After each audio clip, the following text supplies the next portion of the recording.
Assalamualaikum Ananda semua. Selamat datang kembali di pembelajaran bahasa Indonesia. Bagaimana kabarnya Ananda? Semoga Ananda selalu dalam keadaan sehat walafiat dan selalu berada dalam lindungan Allah Subhanahu wa taala. Baik, pada kesempatan ini kita akan membahas materi unsur kebahasan teks eksplanasi yang merupakan lanjutan dari materi sebelumnya, materi struktur teks eksplanasi. Dengan KD 3.4 menganalisis struktur dan unsur kebahasaan teks eksplanasi.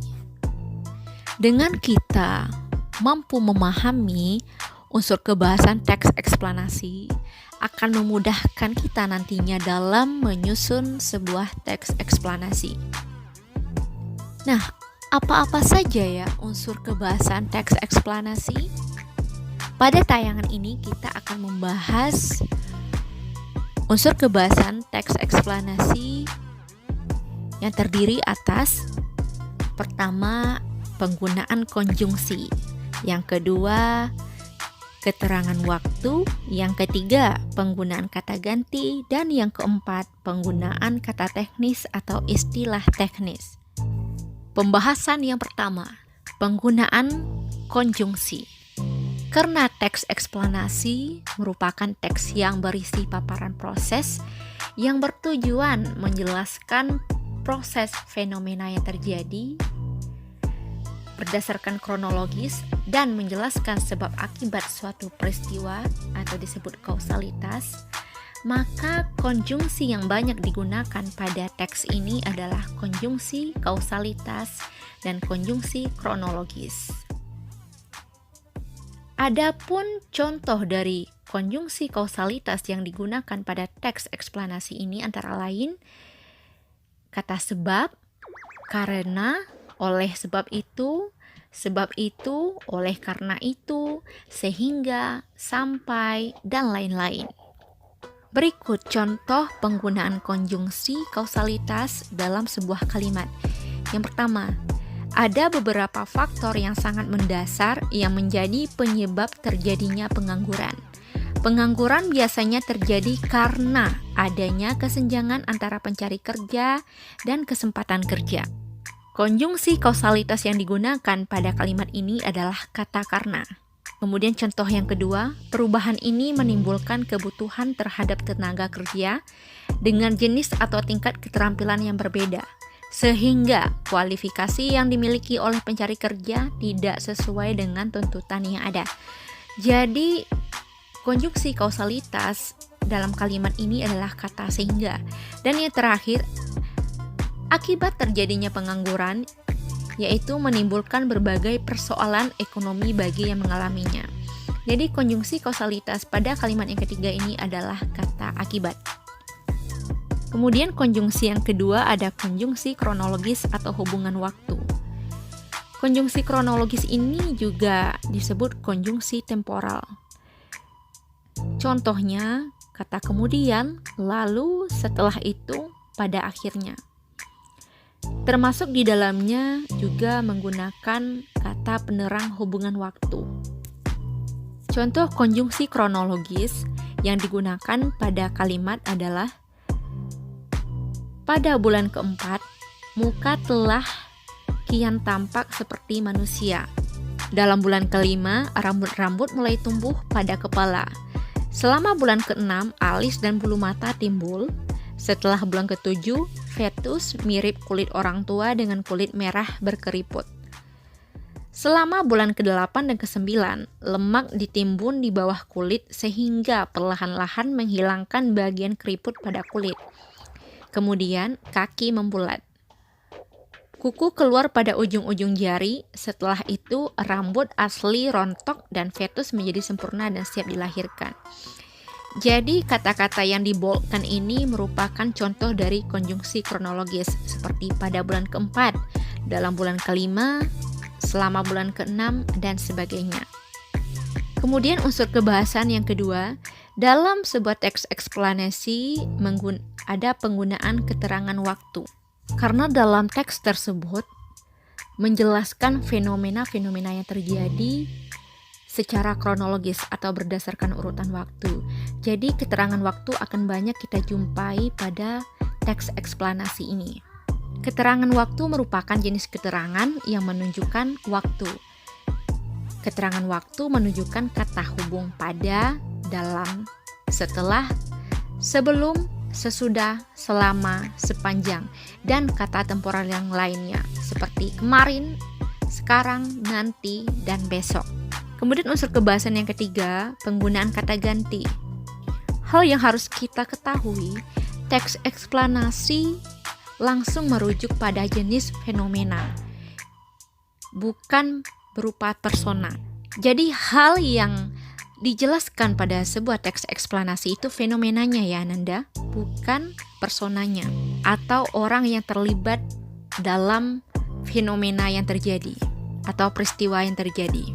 Jadi kata ganti yang digunakan untuk fenomena tersebut berupa kata benda, baik konkret maupun abstrak, seperti demonstrasi, banjir, gempa, gerhana, hujan, kesenian daerah, dan pastinya bukan kata ganti orang. Jadi Bu jelaskan kembali, hal yang dijelaskan dalam sebuah teks eksplanasi itu adalah peristiwa atau fenomena atau proses terjadinya peristiwa, bukan tokoh atau orang yang terlibat dalam peristiwa tersebut. Jadi teks eksplanasi tidak berbentuk persona atau non-human participant. Dan dalam teks eksplanasi pun banyak ditemukan kata pekerja pasif. Hal itu seperti kata-kata berikut.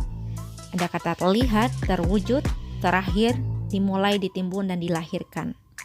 Kemudian unsur kebahasan yang keempat, penggunaan kata teknis atau istilah teknis. Seperti teks-teks non-fiksi lainnya, teks eksplanasi juga menggunakan kata teknis atau peristilahan. Tentu, kata teknis yang digunakan harus sesuai dengan topik yang sedang dibahas.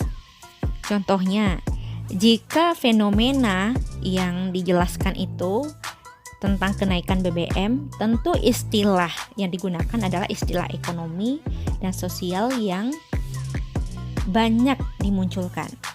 Kemudian contoh yang lainnya, jika teks eksplanasi tentang fenomena penyebaran COVID-19, tentu istilahnya juga harus sesuai dengan COVID-19. Contohnya pandemi, lockdown, suspek, dan sebagainya. Jadi istilah yang kita gunakan dalam sebuah teks eksplanasi harus sesuai dengan topik yang sedang dibahas. Jadi misalnya kalau kita membaca sebuah teks eksplanasi dan kita menemukan istilah-istilah baru yang menjelaskan tentang terjadinya sebuah fenomena, maka maknanya dapat kita lihat pada kamus istilah, bukan lagi kamus umum, agar pemahamannya lebih tepat sesuai dengan bidang masing-masing. Namun karena teknologi sekarang sudah semakin canggih, melalui KBBI daring pun kita bisa menemukan makna dari istilah yang kita jumpai.